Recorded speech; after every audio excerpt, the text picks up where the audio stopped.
Hello, and welcome to the Westerville Public Library's Book Hook series, where we read the first chapter of a book to introduce you to new works and authors. With the permission from and thanks to Simon Schuster Publishing, today we're going to be reading the first few segments of Stephen King's The Gunslinger, Book 1 of the Dark Tower series. So, grab a saddle blanket, dim the lights, and enjoy the story. Chapter 1. The Gunslinger. The man in black fled across the desert, and the gunslinger followed. The desert was the apotheosis of all deserts, huge, standing to the sky for what looked like eternity in all directions. It was white and blinding and waterless and without feature, save for the faint cloudy haze of the mountains, which sketched themselves on the horizon, and the devil grass, which brought sweet dreams, nightmares, death. An occasional tombstone sign pointed the way, for once the drifted track that cut its way through the thick crust of alkali had been a highway. Coaches and bukas had followed it. The world had moved on since then. The world had emptied. The gunslinger had been struck by a momentary dizziness, kind of yawning sensation that made the entire world seem ephemeral, almost a thing that could be looked through. It passed, and, like the world upon whose hide he walked, he moved on. He passed the miles stolidly, not hurrying, not loafing. A hide water bag was slung around his middle like a bloated sausage. It was almost full. He had progressed through the Kef over many years, and had reached perhaps the 5th level. Had he been a manny holy man, he might not have even been thirsty. He could have watched his own body dehydrate with clinical detached attention, watering its crevices and dark inner hollows only when his logic told him it must be done. He was not a manny, however, nor a follower of the man Jesus, and considered himself in no way holy. He was just an ordinary pilgrim, in other words, and all he could say with real certainty was that he was thirsty.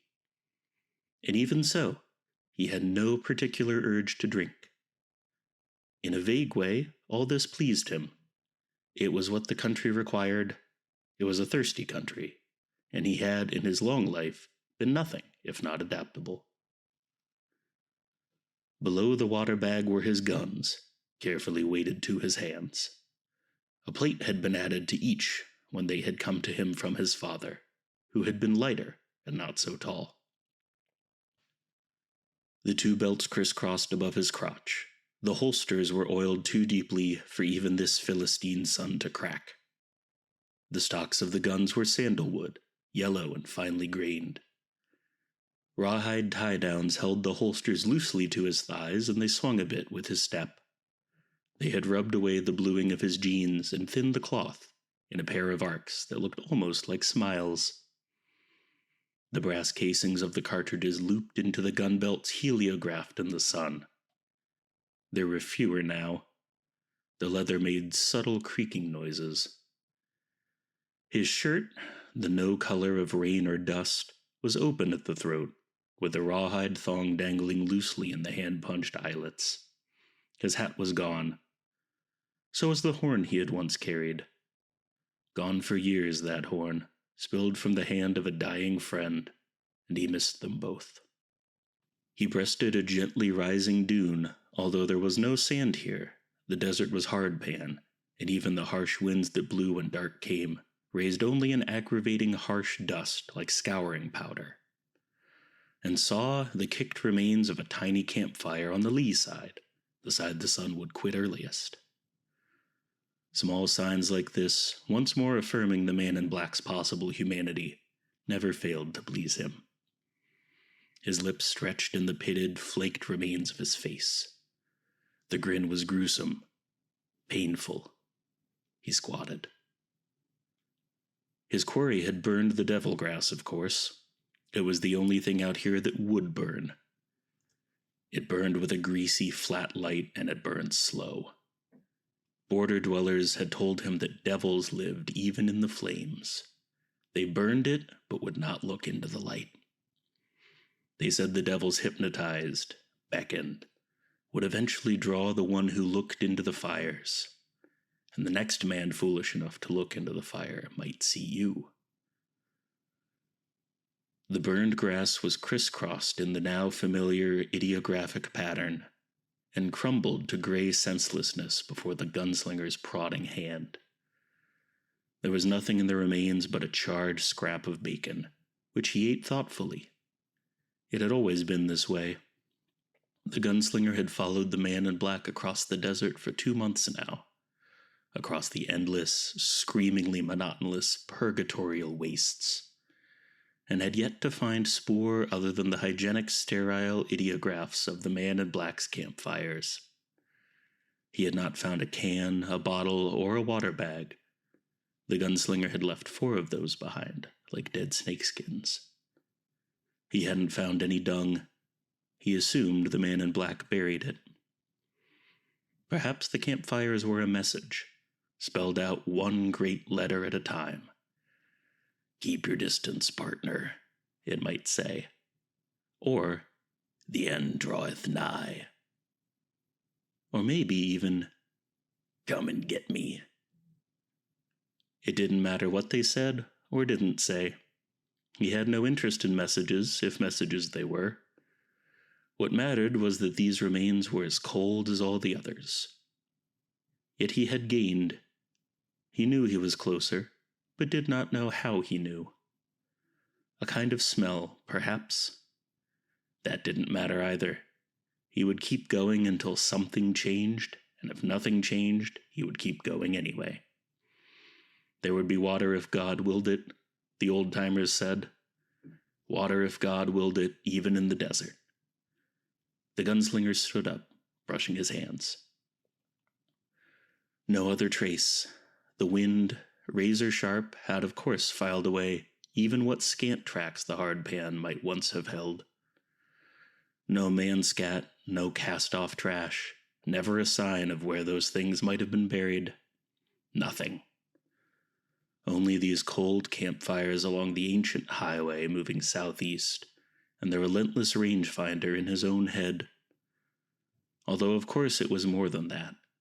The pull southeast was more than just a sense of direction, was even more than magnetism. He sat down and allowed himself a short pull from the water bag. He thought of that momentary dizziness earlier in the day, that sense of being almost untethered from the world, and wondered what it might have meant. Why should that dizziness make him think of his horn and the last of his old friends, both lost so long ago at Jericho Hill? He still had the guns, his father's guns, and surely they were more important than horns, or even friends. Weren't they? The question was oddly troubling, but since there seemed to be no answer but the obvious one, he put it aside, possibly for later consideration. He scanned the desert and then looked up at the sun, which was now sliding into a far quadrant of the sky that was, disturbingly, not quite true west. He got up, removed his threadbare gloves from his belt, and began to pull devil grass for his own fire, which he laid over the ashes the man in black had left. He found the irony, like his thirst, bitterly appealing. He did not take the flint and steel from his purse until the remains of the day were only fugitive heat in the ground beneath him, and a sardonic orange line on the monochrome horizon. He sat with his guns drawn across his lap, and watched the southeast patiently, looking toward the mountains, not hoping to see the thin straight line of smoke from a new campfire, not expecting to see an orange spark of flame, but watching anyway, because watching was a part of it, and it had its own bitter satisfaction. "You will not see what you do not look for, maggot," Court would have said. "Open the gobs the gods gave you, will you not?" But there was nothing. He was close, but only relatively so. Not close enough to see smoke at dusk or the orange wink of a campfire. He laid the flint down, the steel rod, and struck his spark to the dry, shredded grass, muttering the old and powerful nonsense words as he did. Spark-a-dark, where's my sire? Will I lay me? Will I stay me? Bless this camp with fire. It was strange how some of childhood's words and ways fell at the wayside and were left behind, while others clamped tight and rode for life, growing the heavier to carry as time passed. He lay down upwind of his little blazon, letting the dream smoke blow out toward the waste. The wind, except for occasional gyrating dust devils, was constant. Above, the stars were unwinking, also constant. Suns and worlds by the million, dizzying constellations, cold fire in every primary hue. As he watched, the sky washed from violet to ebony. A meteor etched a brief, spectacular arc below Old Mother and winked out. The fire grew strange shadows as the devil grass burned its slow way down into new patterns. Not ideograms, but a straightforward crisscross, vaguely frightening in its own no-nonsense surety. He had laid his fuel in a pattern that was not artful, but only workable. It spoke of blacks and whites. It spoke of a man who might straighten bad pictures in strange hotel rooms. The fire burned its steady, slow flame, and phantoms danced in its incandescent core. The gunslinger did not see. The two patterns, art and craft, were welded together as he slept. The wind moaned, a witch with cancer in her belly. Every now and then a perverse downdraft would make the smoke whirl and puff toward him, and he breathed some of it in. It built dreams in the same way that a small irritant may build a pearl in an oyster. The gunslinger occasionally moaned with the wind. The stars were as indifferent to this as they were to wars, crucifixions, resurrections. This also would have pleased him. We hope you enjoyed this excerpt from Stephen King's The Gunslinger. Want more? Check out the book, ebook, or audiobook from the Westerville Public Library and find out what happens next. Need help getting the book? Just call the library and we'll be glad to help.